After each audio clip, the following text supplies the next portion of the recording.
প্রায় 2-3 মাস, মানে 2-3 মাসের বেশি হইব। এর আগে 19,000 ফলোয়ার হইছে, আমার ফেসবুকে ফলোয়ার হইছে 19,000। ঠিক আছে, এর পরে মানে 500 ফলোয়ার কি 100 ফলোয়ার বাড়াইতেও আমার হিমশিম খাই যাইতেছে।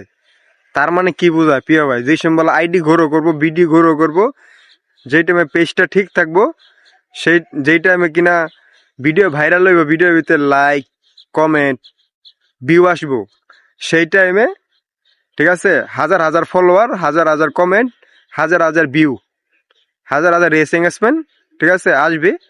আইডির পরিস্থিতি ঠিক থাকবে, ঠিক আছে, আইডি ড্যাশবোর্ডও ঠিক থাকবো। দীর্ঘ 3-4 মাস আগে আমার আইডির ভিত্তিতে 19,000 ফলোয়ার হয়েছে আলহামদুলিল্লাহ। তারপরে 100 ফলোয়ার 200 ফলোয়ার বাড়াইতে আমার খুব কষ্ট হয়ে যেতেছে। তার কারণ কি জানেন? ঠিক মতো ভিডিও ভিউ হইতেছে না, ঠিক মতো ভিডিওর ভিতরে লাইক হইতেছে না, ঠিক মতো ভিডিওর ভিতরে কমেন্ট শেয়ার কিচ্ছু হইতেছে না। ভিডিও ফেসবুক কোম্পানি, ফেসবুকের মালিক কেউর কাছে সাজেস্ট করতেছে না। তার জন্য ভিডিওর ভিতরে যেরকম ভিউ, লাইক, কমেন্ট নাই, আইডির ভিতরে আমাকে ফলোয়ারও নাই, ফলোয়ারও বাড়তেছে না। আর ঠিক আছে, যেই টাইমে কিনা ভিডিওর ভিতরে ভিউ আসে, লাইক আসে, কমেন্ট আসে, ভিডিও আমার ফলোয়ারদের কাছে সাজেস্ট করে, সেই টাইমে ঠিক আছে হাজার হাজার ফলোয়ার আসে। ঠিক আছে, মানে যেই টাইমে ফলো আসে, মানে যেই টাইমে ফলো আসে, ভিডিও ভিউ, লাইক, কমেন্ট আসে, সেই টাইমে ভিডিও করার আগ্রহ বাড়াইতে হবে।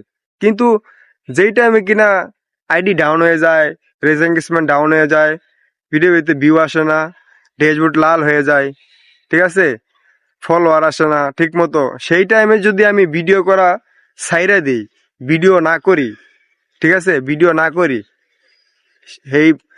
সেই টাইমে যদি ভিডিও, মানে যেই টাইমে video like, comment, view, video কেউ কাছে সাজেস্ট করে না, আইডির ভিতরে ফলোয়ার আসে না, আমি সেই টাইমে যদি ভিডিও করা ছাইড়া দিই, ওইটা একটা বোকামি।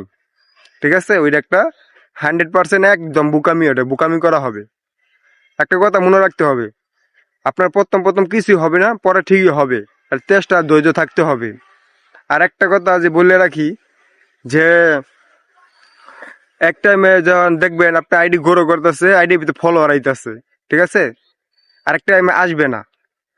যেই টাইমে আসবে না, ঠিক আছে, ওই টাইমে আইডির ভিতরে কাজ করা একটু মানে বাড়াই দিতে হবে, মানে আগের তো একটু বেশি আইডির ভিতরে গুরুত্ব দিয়ে কাজ করতে হবে।